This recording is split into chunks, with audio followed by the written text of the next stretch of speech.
Hello friends, नमस्कार। Welcome to one day exam target. आप सभी का आपके अपने चैनल वनडे एग्जाम टारगेट पर बहुत बहुत स्वागत है। फ्रेंड्स, यहाँ पर आप सभी की 3 बजे की क्लास स्टार्ट हो चुकी है। तो जैसा कि आप सभी लोग जानते हैं, आपके अपने चैनल वनडे एग्जाम टारगेट पर 3 क्लासेस चलती है। मॉर्निंग में 6 बजे करंट की, दोपहर में 3 बजे और रात के 8 बजे। तीनों क्लासेज आप लोग ज्वाइन किया करिए।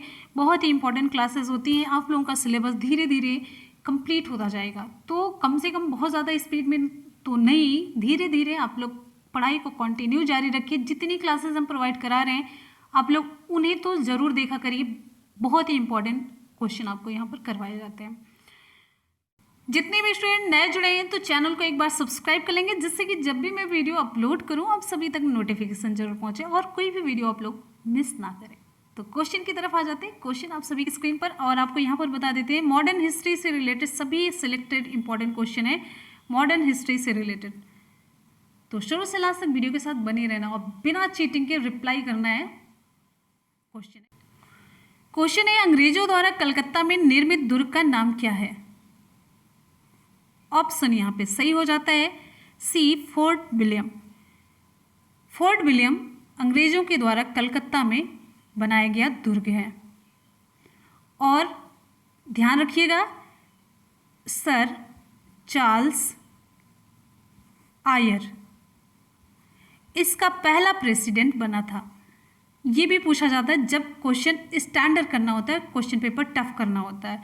तो ये तो सभी जान जाते हैं, अंग्रेजों द्वारा कलकत्ता में निर्मित दुर्ग का नाम था फोर्ट विलियम। लेकिन इसके पहले प्रेसिडेंट कौन थे?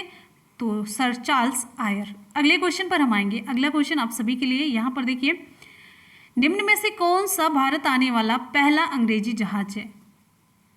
भारत आने वाला पहला अंग्रेजी जहाज कौन सा है आपको बताना है। विकल्प यहाँ पे सही हो जाता है कौन सा?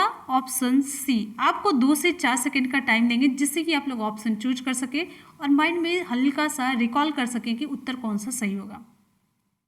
आपको यहाँ पर हम एक पॉइंट क्लियर कर देते हैं, ध्यान से सुनिएगा।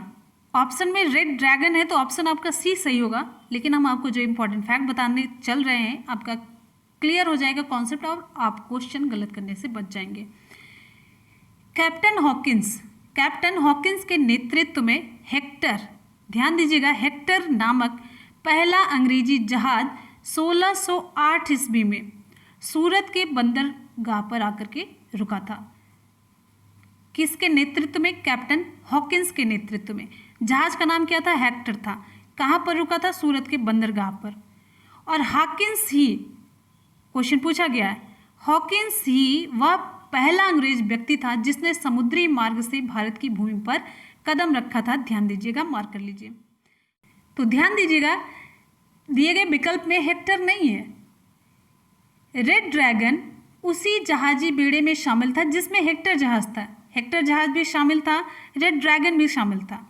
तो इसलिए ऑप्शन आपका रेड ड्रैगन सही हो जाएगा। लेकिन अगर विकल्प में हेक्टर रहे तो आप हेक्टर पे टिक करेंगे। चलते हैं अगले क्वेश्चन पर। तो अंग्रेज शासक चार्ल्स द्वितीय को किसकी राजकुमारी से विवाह करने के लिए मुंबई दहेज में दिया गया था? इंपॉर्टेंट क्वेश्चन है, बहुत पूछा जाता है ये। विकल्प यहाँ पे सही हो जाता है डी, पुर्तगाल। अंग्रेज शासक चार्ल्स द्वितीय को किसकी राजकुमारी से विवाह करने के लिए मुंबई दहेज में दिया गया था? ऑप्शन आपका सही हो जाता है डी, पुर्तगाल। 1661 ईस्वी में इंग्लैंड के सम्राट चार्ल्स द्वितीय का विवाह पुर्तगाल की राजकुमारी कैथरीन से होने के कारण मुंबई दहेज के रूप में 10 पाउंड के बदले प्राप्त हुआ था। 10 पाउंड वार्षिक ये था। क्लियर है? अगले क्वेश्चन पर चलेंगे हम। अगला क्वेश्चन आप सभी के लिए क्वेश्चन है, भारत के लिए समुद्री मार्ग की खोज का श्रेय किसे जाता है? भारत के लिए समुद्री मार्ग की खोज किसने की थी? ऑप्शन यहाँ पे सही हो जाता है सी, पुर्तगालियों ने की थी। इसका श्रेय पुर्तगालियों को जाता है। भारत के लिए समुद्री मार्ग की खोज का श्रेय वास्को डी गामा, आप लोगों ने नाम सुना होगा, वास्को डी गामा को जाता है, जो कि एक पुर्तगाली था। ये काली कट के तट पर 1498 में पहुंचा था और यहाँ के एक स्थानीय शासक थे जमोरिन। जमोरिन ने इसका स्वागत किया था, जबकि स्थानीय व्यापारियों ने उसका विरोध किया था। ध्यान दीजिएगा, नाम इम्पोर्टेंट जमोरिन, और क्या इम्पोर्टेंट नाम है, कालीकट के तट पर जमोरिन और वास्को डी गामा पुर्तगाली। इतनी चीज़ें आपको याद रखनी है। अगले क्वेश्चन पर हम आ जाते हैं। अगला क्वेश्चन आप सभी के लिए क्वेश्चन है गुरु गोविंद सिंह द्वारा खालसा पंथ की स्थापना किस वर्ष में की गई थी? गुरु गोविंद सिंह के द्वारा खालसा पंथ की स्थापना किस वर्ष में की गई थी? ऑप्शन यहाँ पे सही हो जाता है बी, 1699 में। 1699 ईस्वी में गुरु गोविंद सिंह द्वारा खालसा पंथ की स्थापना की गई थी और इन्होंने पाहुल प्रणाली प्रारंभ की। पाहुल प्रणाली में दीक्षित होने वाले व्यक्ति को खालसा कहा गया। कौन सी प्रणाली? पाहुल प्रणाली। ठीक, इस समय गुरु पद को समाप्त कर दिया गया और गुरु ग्रंथ साहिब को ही प्रमुख रूप से गुरु का स्थान प्रदान किया गया। गुरु का स्थान मुख्य रूप से गुरु ग्रंथ साहिब को प्रदान किया गया और गुरु पद समाप्त कर दिया गया था। चलते हैं नेक्स्ट क्वेश्चन की तरफ। अगला क्वेश्चन आप सभी के लिए, भारत में सबसे पहले आने वाले और सबसे बाद में जाने वाले कौन थे? पुर्तगाली, फ्रांसीसी, अंग्रेजी या डच? ऑप्शन यहाँ पे सही हो जाता है ये, पुर्तगाली। अभी आप लोगों ने जाना कि कौन सा पुर्तगाली पहले भारत आया था, तो पहले वास्को डी गामा आए थे जो कि पुर्तगाली थे। तो वास्को डी गामा के भारत आगमन के साथ भारत में सबसे पहले विदेशी यूरोपियों के रूप में पुर्तगालियों का आगमन हुआ और फिर भारत के क्षेत्रों में से वे सबसे बाद में कहाँ से? गोवा से गए। कब? दिसंबर 1961 में। सबसे लास्ट में कौन लोग गए? पुर्तगाली ही। कहाँ से? गोवा से। कब? दिसंबर 1961 में। नेक्स्ट क्वेश्चन पर आ जाते हैं हम। अगला क्वेश्चन आप सभी के लिए, यहाँ पर देखिए 1757 में प्लासी के युद्ध में सिराज उद दौला के साथ किसने विश्वासघात किया? 1757 के प्लासी युद्ध में सिराज उद दौला के साथ किसने विश्वासघात किया? विकल्प यहाँ पे सही हो जाता है। कौन सा ऑप्शन सही होगा? ऑप्शन सही हो जाता है सी, मीर जाफर। ठीक है, 23 जून 1757 को प्लासी का युद्ध हुआ जिसमें सिराजुद्दौला के साथ मीर जाफर ने विश्वासघात किया था। इस युद्ध में मीर जाफर नवाब का सेना नायक था। अगले क्वेश्चन पर आते हैं। अगला क्वेश्चन है, स्वामी दयानंद सरस्वती ने प्रथम आर्य समाज 1875 ईस्वी में कहाँ स्थापित किया? बहुत ही इंपॉर्टेंट क्वेश्चन है, मोस्ट इंपॉर्टेंट क्वेश्चन। ऑप्शन यहाँ पे सही हो जाता है ए, मुंबई। स्वामी दयानंद सरस्वती के द्वारा 1875 ईस्वी में, ध्यान दीजिएगा सब कुछ ईस्वी इंपॉर्टेंट है, 1875 ईस्वी में आर्य समाज की स्थापना की गई और 1877 ईस्वी में इसका मुख्यालय कहाँ पर बनाया गया? लाहौर बनाया गया। ठीक है, इन्होंने हिंदू धर्म को प्रतिष्ठित करने के लिए 10 सिद्धांतों की स्थापना की थी। इन्हीं का एक नारा है, वेदों की ओर लौटो। अगले क्वेश्चन पर चलेंगे जो कि पूछा जाता है, वेदों की ओर लौटो। ये क्वेश्चन आपके एग्जाम में पूछा जाता है, ये किसका नारा है? तो ये है स्वामी दयानंद सरस्वती का। नेक्स्ट क्वेश्चन पर हम आएंगे। अगला क्वेश्चन आप सभी के लिए, सत्य शोधक सभा के संस्थापक महाराष्ट्र में कौन थे? आपको बताना है विकल्प आपका कौन सा सही होगा।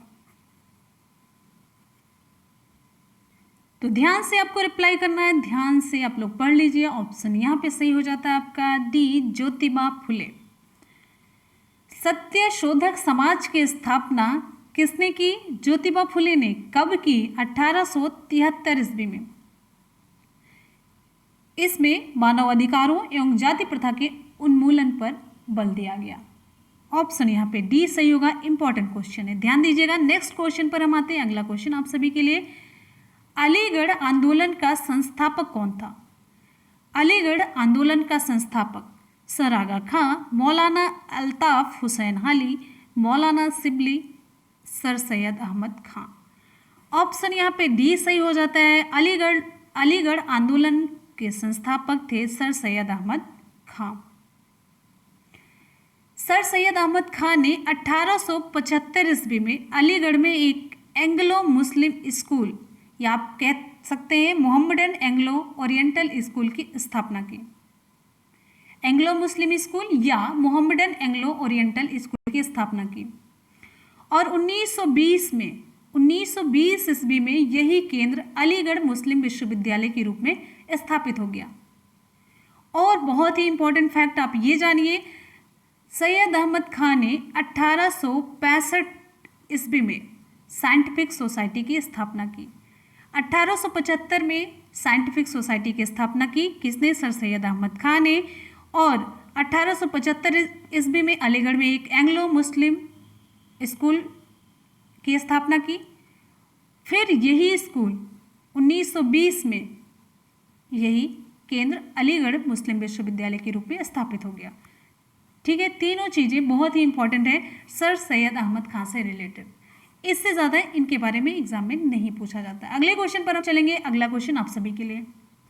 नेक्स्ट हमारा क्वेश्चन है आप सभी की स्क्रीन पर। यहाँ पर देखिए, कथन है वर्षों पहले हमने नियति के साथ एक वादा किया था और अब वह वादा पूरा करने का समय आ गया है। ये शब्द 14 अगस्त 1947 की रात को किसने कहे थे?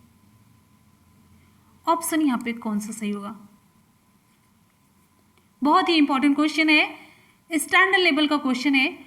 फ्रेंड्स, अगर आप सभी को क्वेश्चन पसंद आ रहे हैं तो वीडियो को एक बार लाइक जरूर कीजिएगा ऑनेस्टी के साथ। एक लाइक और एक शेयर, ज़्यादा नहीं, बस एक शेयर आप लोग करते रहिए। क्वेश्चन आप सभी की स्क्रीन पर, ऑप्शन सही हो जाता है सी, जवाहरलाल नेहरू ने। ये जो कथन है 14 अगस्त 1947 की आधी रात को जवाहरलाल नेहरू ने अपने भाषण में प्रयुक्त किया था। ये उनके भाषण का एक अंश है। उन्होंने भाषण दिया था, क्या नाम है?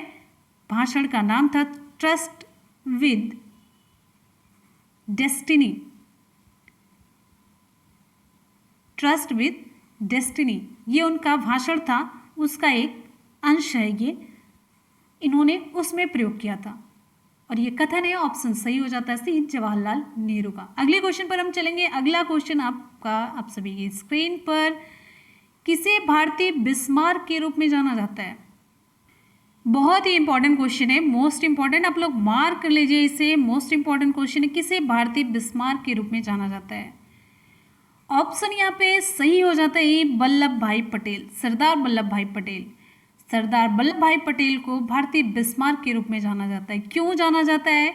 तो आपको बताते हैं, जिस प्रकार बिस्मार्क द्वारा जर्मनी का एकीकरण किया गया था, बिस्मार्क के द्वारा जर्मनी का एकीकरण किया गया था, उसी प्रकार सरदार वल्लभ भाई पटेल द्वारा भारतीय रियासतों का भारत में एकीकरण किया गया। इसी के बाद से इन्हें भारतीय बिस्मार्क के रूप में जाना जाता है। बहुत ही इंपॉर्टेंट क्वेश्चन है, आप लोग मार्क करिएगा। अगले क्वेश्चन पर आते हैं। अगला क्वेश्चन आप सभी के लिए क्वेश्चन है, ब्रिटिश इंडिगो बागान मालिकों के अत्याचारों का वर्णन करने वाला प्रसिद्ध नाटक नील दर्पण, ये किसने लिखा? प्रेमचंद, बंकिम चंद्र चटर्जी, दीनबंधु मित्रा या सुब्रमण्यम भारती? ऑप्शन सही हो जाता है सी, दीनबंधु मित्रा। देखिए, यहाँ पर नील की खेती करने वालों के विरुद्ध विद्रोह को प्रदर्शित करने वाले नाटक नील दर्पण के लेखक दीनबंधु मित्रा थे। और ये विद्रोह कब हुआ? ये विद्रोह हुआ 1859-60 में, ये विद्रोह हुआ था। अगले क्वेश्चन पर चलेंगे। अगला क्वेश्चन आप सभी के लिए, देख रहे हैं क्वेश्चन किस तरीके से स्टैंडर्ड पूछ लिया जाता है, अंदर घुस करके, मतलब एक अलग ही क्वेश्चन निकाल करके, जहाँ की आप लोगों का दिमाग ही ना जा सके। तो आप लोग ईमानदारी से बताएंगे कितना आप लोगों ने सही किया। अगले क्वेश्चन पर हम आएंगे। अगला क्वेश्चन है, लाहौर षड्यंत्र मामला किसके विरुद्ध रजिस्टर किया गया? विकल्प कौन सा सही होगा? विकल्प यहाँ पे सही हो जाता है ऑप्शन बी, भगत सिंह। यहाँ पर आपको और इम्पोर्टेंट फैक्ट बताते हैं, भगत सिंह, राजगुरु और सुखदेव को फांसी कब दी गई थी? 23 मार्च 1931 को। कब दी गई थी? 1931 में 23 मार्च को। किस आरोप के लिए दी गई थी? 1928 में इन्होंने लाहौर षड्यंत्र किया था। लाहौर षड्यंत्र क्या था? इसमें इन्होंने सैंडर्स की हत्या की थी। तो किसकी हत्या के कृत्य में? तो सैंडर्स की हत्या के जुर्म में इन्हें 1931 में फांसी दी गई थी। ध्यान रखिएगा, जितने इंपॉर्टेंट फैक्ट आपको बताएं सभी क्वेश्चन है। क्वेश्चन है, निम्न में से कौन सी जनजाति ताना भगत आंदोलन के साथ जुड़ी हुई है? ऑप्शन यहाँ पे सही हो जाता है ओरांव जनजाति। ओरांव जनजाति ताना भगत आंदोलन के साथ जुड़ी हुई है। ये ताना भगत आंदोलन कब शुरू हुआ? ताना भगत आंदोलन की शुरुआत द्वितीय विश्व युद्ध के बाद छोटा नागपुर, जो कि तत्कालीन बिहार था, यहाँ पर हुई थी। इस आंदोलन को ओरांव जनजाति के द्वारा नेतृत्व प्रदान किया गया था। अगले क्वेश्चन पर हम चलेंगे। अगला क्वेश्चन है, किस भारतीय राज्य पर कब्जा करने के लिए राज्य अपहरण नीति को नहीं अपनाया गया था? ऑप्शन यहाँ पे कौन सा सही होगा? ऑप्शन यहाँ पे सही हो जाता है डी, पंजाब। बहुत ही इंपॉर्टेंट क्वेश्चन है।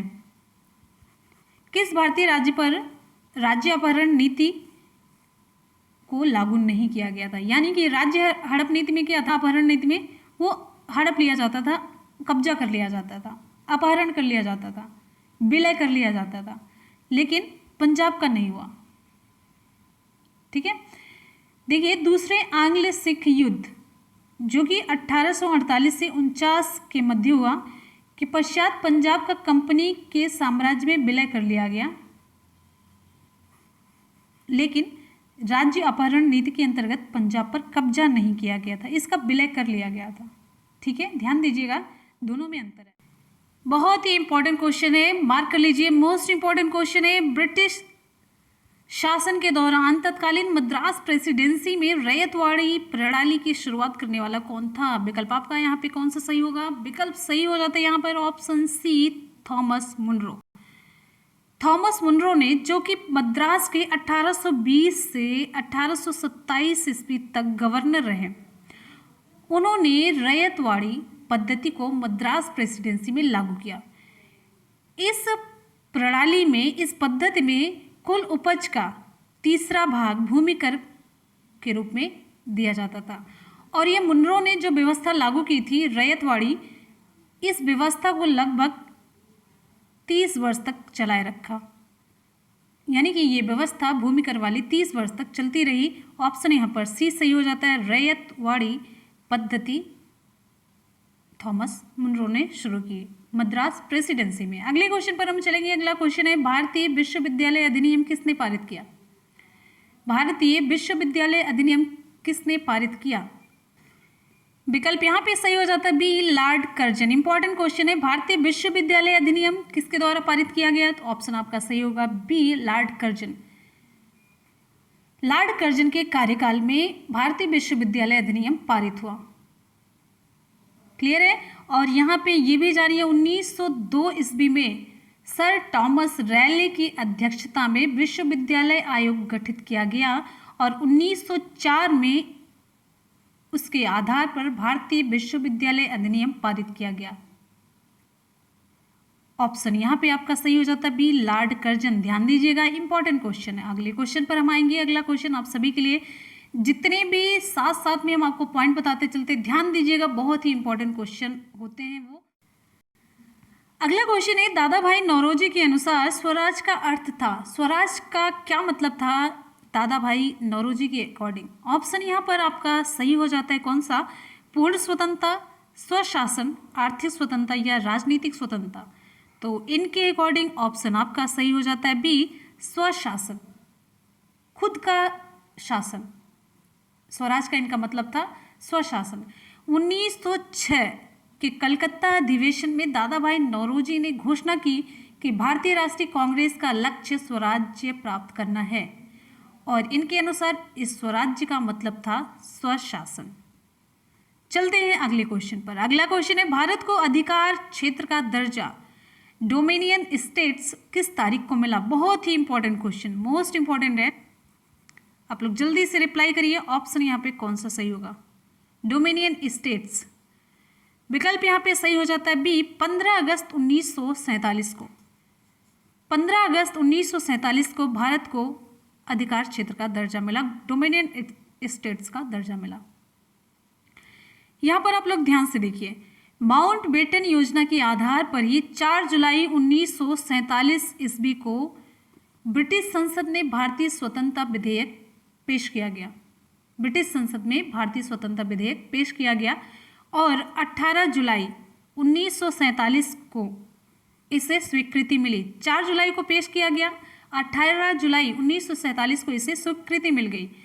इसके अनुसार देश को 15 अगस्त 1947 को 2 डोमिनियनों यानी कि भारत और पाकिस्तान में बांट दिया जाएगा। इस प्रकार भारत को इसी तिथि को डोमिनियन स्टेट्स का दर्जा प्राप्त हो गया। ऑप्शन यहाँ पर आपका बी सही हो जाता है।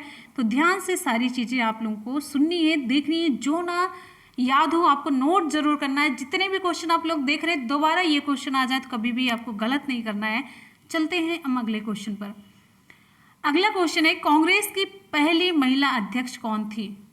बहुत ही इंपॉर्टेंट क्वेश्चन है, कांग्रेस की पहली महिला अध्यक्ष। किसी का भी ये क्वेश्चन गलत नहीं होना चाहिए, सभी लोग रिप्लाई करेंगे जल्दी जल्दी से, फटाफट से कमेंट सेक्शन में जल्दी से आप लोग रिप्लाई करिए। एकदम से एक्टिव होकर के, एनर्जेटिक होकर के आपको वनडे एग्जाम टारगेट चैनल के साथ जुड़ना है। अगर आप में एनर्जी नहीं है, जोश नहीं है, जुनून नहीं, तो आप फिर मत ज्वाइन कीजिए, घर पे बैठे रहिए, चैनल को सब्सक्राइब ही मत कीजिए। ऑप्शन यहाँ पे कौन सा सही होगा, जल्दी से रिप्लाई कीजिए। ऑप्शन यहाँ पर सही हो जाता है, वेरी गुड, ऑप्शन ए सही होता है। श्रीमती एनी बेसेंट भारतीय राष्ट्रीय कांग्रेस की पहली महिला अध्यक्ष एनी बेसेंट थी। उन्हें 1917 ईस्वी में कलकत्ता में इस पद के लिए चुना गया था। ऑप्शन यहाँ पर ए सही हो जाता है, श्रीमती एनी बेसेंट। ध्यान रखिएगा। अगले क्वेश्चन पर हम आएंगे। अगला क्वेश्चन आप सभी के लिए आपकी स्क्रीन पर क्वेश्चन है, बाल पाल लाल अत्यंत प्रमुख नेता थे। इन्हें लाल बाल पाल के नाम से भी जाना जाता है। तो लाल बाल पाल अत्यंत प्रमुख नेता थे किस दल के? स्वराज पार्टी के, मिलिटेंट नेशनल पार्टी के, या गदर पार्टी के, कांग्रेस पार्टी के? ऑप्शन यहाँ पर सही हो जाता है आपका डी, कांग्रेस पार्टी के। बाल से बाल गंगाधर तिलक, पाल से बिपिन चंद्र पाल और लाल से लाला लाजपत राय। ये सभी कांग्रेस पार्टी के गरम दल के प्रमुख नेता थे। क्लियर है? चलते हैं अगले क्वेश्चन पर। अगला क्वेश्चन आप सभी के लिए बहुत ही इंपॉर्टेंट क्वेश्चन है, most important question, most important, mark करिएगा। नरम दल और गरम दल के बीच फूट कहां और किस वर्ष में पड़ी? ध्यान दीजिएगा, बहुत ही इंपॉर्टेंट क्वेश्चन है और आपको हम इससे रिलेटेड जितने भी फैक्ट बताते चलेंगे सब कुछ बहुत इंपॉर्टेंट होगा और आप लोग माइंड में रखिएगा। ऑप्शन यहाँ पर सही हो जाता है आपका ए, 1907 में कांग्रेस के सूरत अधिवेशन में दोनों दलों में फूट पड़ी। नरम दल और गरम दल के बीच 1907 ईस्वी में कांग्रेस के सूरत अधिवेशन में फूट पड़ी थी और इस अधिवेशन की अध्यक्षता, मान लीजिए ये क्वेश्चन ना पूछ करके ये पूछा जाए, जिस समय नरम दल और गरम दल में फूट पड़ी उसमें अधिवेशन की अध्यक्षता किसने की थी? तो उस अधिवेशन की अध्यक्षता की थी, यानी कि 1907 के कांग्रेस के सूरत अधिवेशन की अध्यक्षता किसने की थी? तो डॉक्टर रास बिहारी घोष ने की थी। फिर 1916 ईस्वी के लखनऊ अधिवेशन में तिलक और एनी बेसेंट के प्रयासों से ये दोनों फिर से एक हो गए और जब एक हो गए, यानी कि 1916 के लखनऊ अधिवेशन की अध्यक्षता किसने की थी? तो उसकी अध्यक्षता की थी अंबिका चरण मजूमदार ने। बहुत ही इंपॉर्टेंट क्वेश्चन है, जितना पॉइंट मैंने बताया क्वेश्चन से भी बहुत ज़्यादा इंपॉर्टेंट है। ठीक है, जब दोनों अलग हुए थे तब के अधिवेशन की अध्यक्षता किसने की थी और जब एक हुए थे तब के अधिवेशन की अध्यक्षता किसने की थी और दोनों अधिवेशन कहाँ पर हुए थे? माइंड में है, कभी भूलना नहीं। तो फ्रेंड्स यहाँ पर हो जाते हैं आज के क्वेश्चन कंप्लीट। चलते हैं एक बार सुपरफास्ट रिवीजन की तरफ। सुपरफास्ट रिवीजन कर लेते हैं क्वेश्चन आप सभी की स्क्रीन पर। अब करेंगे सभी क्वेश्चन के एक बार सुपरफास्ट रिवीजन। आप लोग तैयार है? तैयार है तो जल्दी जल्दी से एक मैसेज कीजिए, बहुत बढ़िया, एनर्जी के साथ क्वेश्चन की रिप्लाई करना है। अंग्रेजों द्वारा कलकत्ता में निर्मित दुर्ग का नाम क्या है? ऑप्शन यहाँ पे सही हो जाता है सी, फोर्ट विलियम। चलते हैं नेक्स्ट क्वेश्चन। निम्न में से कौन सा भारत आने वाला पहला अंग्रेजी जहाज है? ऑप्शन यहाँ पर ऑप्शन के अकॉर्डिंग हम बताएंगे आपको। ऑप्शन सही हो जाता है सी, ठीक है, ऑप्शन के अकॉर्डिंग यहाँ पे बता रहे हैं। ऑप्शन सी सही होगा, रेड ड्रैगन, जबकि डिटेल में मैंने आपको बता दिया। क्वेश्चन है, अंग्रेज शासक चार्ल्स द्वितीय को किसकी राजकुमारी से विवाह करने के लिए मुंबई दहेज में दिया गया था? ऑप्शन यहाँ पे सही हो जाता है डी, पुर्तगाल की राजकुमारी थी। नेक्स्ट है, भारत के लिए समुद्री मार्ग की खोज का श्रेय किसे जाता है? भारत के लिए समुद्री मार्ग की खोज का श्रेय किसे जाता है? ऑप्शन यहाँ पे सही हो जाता है सी, पुर्तगालियों को। अगला क्वेश्चन है, गुरु गोविंद सिंह द्वारा खालसा पंथ की स्थापना किस वर्ष में की गई थी? ऑप्शन यहाँ पर सही हो जाएगा बी, 1699, 1699 में। नेक्स्ट है, भारत में सबसे पहले आने वाले और सबसे बाद में जाने वाले थे कौन लोग? ऑप्शन यहाँ पे ये सही होगा, पुर्तगाली। अगला क्वेश्चन है, 1757 में प्लासी के युद्ध में सिराजुद्दौला के साथ किसने विश्वासघात किया था? ऑप्शन यहाँ पे सही हो जाएगा सी, मीर जाफर। अगला क्वेश्चन है, स्वामी दयानंद सरस्वती ने प्रथम आर्य समाज 1875 ईस्वी में कहाँ पर स्थापित किया? 1875 ईस्वी में। ऑप्शन यहाँ पर सही हो जाता है मुंबई में।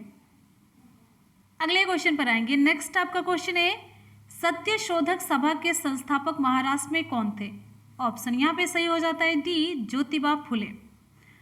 नेक्स्ट है, अलीगढ़ आंदोलन का संस्थापक कौन था? अलीगढ़ आंदोलन के संस्थापक थे, ऑप्शन सही हो जाता है डी, सर सैयद अहमद खान। अगला हमारा क्वेश्चन है, वर्षों पहले हमने नियत के साथ एक वादा किया था और अब वह वादा पूरा करने का समय आ गया है। ये शब्द 14 अगस्त 1947 की रात को किसने कहे थे? तो विकल्प यहाँ पे सही हो जाता है सी, जवाहरलाल नेहरू। अगला क्वेश्चन है, किसे भारतीय बिस्मार्क के रूप में जाना जाता है? तो ऑप्शन सही हो जाता है यहाँ पर ये, सरदार वल्लभ भाई पटेल। नेक्स्ट है, ब्रिटिश इंडिगो बागान मालिकों के अत्याचारों का वर्णन करने वाला प्रसिद्ध नाटक नील दर्पण किसने लिखा था? ऑप्शन सही हो जाता है सी, दीनबंधु मित्रा। नेक्स्ट है, लाहौर षड्यंत्र मामला किसके विरुद्ध रजिस्टर किया गया? विकल्प बी सही हो जाता है, भगत सिंह।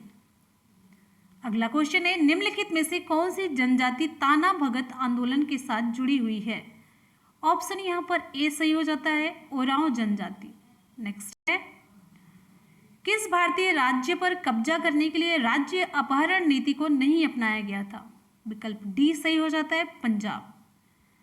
अगला आपका क्वेश्चन है, ब्रिटिश शासन के दौरान तत्कालीन मद्रास प्रेसिडेंसी में रैयतवाड़ी प्रणाली की शुरुआत करने वाला कौन था?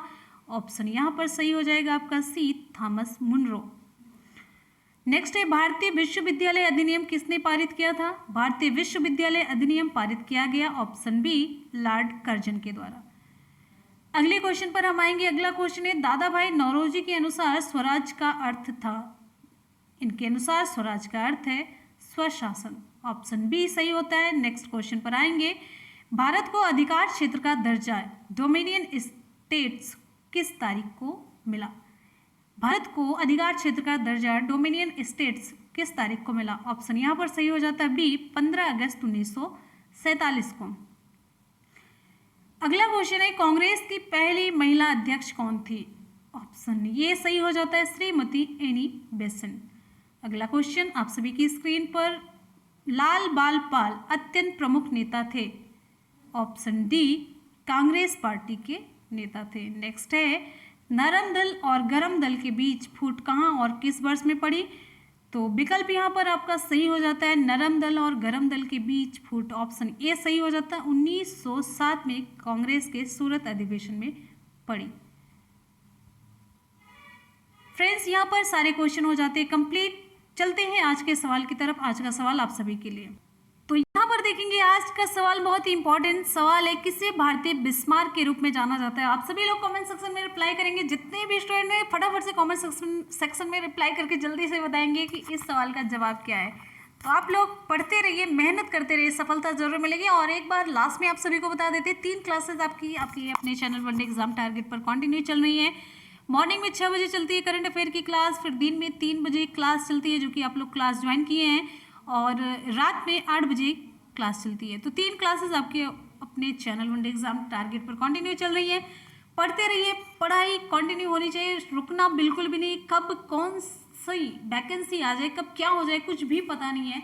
तो आप लोग जुटे रहिए, चलते रहिए, अनवरत चलते रहिए, तब तक चलते रहिए जब तक कि आपको आपका लक्ष्य ना मिल जाए। तो मिलते फिर इसी के साथ ही शाम की क्लास में। तब तक के लिए goodbye, take care, love you all, thank you so much, bye bye, take care, जय हिंद।